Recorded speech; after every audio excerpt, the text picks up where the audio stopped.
When I was growing up, I think I was fairly normal, active, playing sports, involved, hanging out with friends. I guess I didn't think something was very bad because I was young. I didn't think anything bad was going to happen to me, but I could see it in my parents that they knew something probably wasn't right. On Friday the 13th of 2011, I was diagnosed with acute lymphoblastic leukemia with a Philadelphia positive chromosome. So that's just another way of saying that it's even more rare in kids that age and that it's even more aggressive. Leukemia is a cancer of the bone marrow. And what ends up happening is the leukemia cells grow uncontrolled in the bone marrow and push out normal bone marrow elements. The survival rate in the 50s was 0%. Now, if your child has what we call low-risk acute lymphoblastic leukemia, or ALL, 90+% of them are long-term survivors. And they're long-term survivors who are going to school while they're on chemotherapy. They're going to be fertile. They will have some long-term toxicities, but many of these kids are walking around holding down jobs as adults now. They were treated 20 to 30 years ago. And that's the kind of slow, steady progress we all have made by doing research. My treatment started right after my diagnosis, the very next day. It included a lot of intravenous chemo. So that is what I spent 2.5 years getting. These regimens are extremely toxic.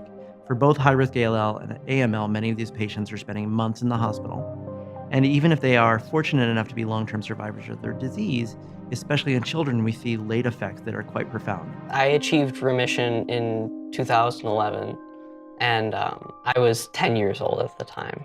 I relapsed in June of 2017. Knew that I was going to need a bone marrow transplant because they told us that if I ever relapse, that would be the course of treatment. So bone marrow transplantation is actually the original cellular therapy, and it's been going on for almost 60 years, in which we take a patient who has leukemia, we get rid of all their bone marrow and hopefully leukemia, and then we give them bone marrow from a new donor that may be related or unrelated to them. The new donor immune system recognizes hopefully the leukemia and plays a role in wiping it out. 1, 2, 3. Sickle cell has impacted my family really hard. I lost a nephew to sickle cell. I lost a son to the same disease. And I also lost my sister. Her name is Mantia. Wilson, Young, Livea, Ran, Shay. It means beautiful one. Tia was 6 weeks old when I found out that she had sickle cell anemia disease.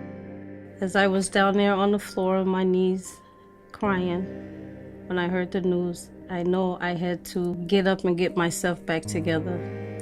And I had to do something about it. She was real down and out, low energy level.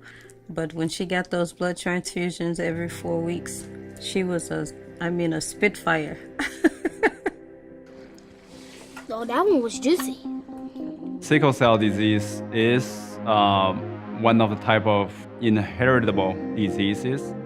So if one can genetically engineer a type of stem cell called hematopoietic stem cells, which are making our blood cells, and then you can give that modified stem cell back to the sickle cell patients, and then they were generating the right type of red blood cells without sickle disease. They don't have to come back to receive blood transfusion anymore because that mutation only affected red blood cells. I looked at Tia and I said, I want you to live a normal life. So the choice I made was for her to have that bone marrow transplant. I seen a tremendous difference in Tia. She's able to do her dancing or gymnastics. So it was a lot of things that we couldn't do before Tia had this bone marrow transplant. While this is an effective therapy, it comes with a heavy price. So bone marrow transplants have a very well-described toxicity or morbidity. Part of getting a bone marrow transplant is you have to get very high-dose chemotherapy. chemotherapy that would completely wipe out somebody's bone marrow. So that exposes people to the risks of infection. I've seen too many children die of a disease that shouldn't be dying of their disease. And I've seen too many children die of the therapy that we had to give them to try and cure them of their disease long term. So our goal is to improve the overall survival of these children, but also make their lives better by making the regimens less toxic. One of the area of expertise that the Blood Research Institute is cellular therapy. And cellular therapy is basically to give patients the type of cells that they need to fight off certain type of diseases. When it comes to the blood diseases, such like leukemia and lymphoma, cellular therapy has been used very frequently, even previously. But recently, the CAR T cell therapy has become a very popular approach to targeting certain type of leukemia and has shown very good and promising outcomes. My vision for cancer treatment would be that we can cure kids and adults with cancer less aggressively. These kids really do deserve better treatments that will help them go on to be productive and happy adults. And that's something that I'm truly passionate about, and that's why I come to work every day. I'm blessed. I get to see kids every day overcome the worst. To help my research to advance, we will need a lot of help from our community, and that will help us to get the resources that we need that will help us to move the project forward. Community support is vital to our mission. We really can't do it alone. My long-term goal in my career is to help patients in those situations and offer them a new hope.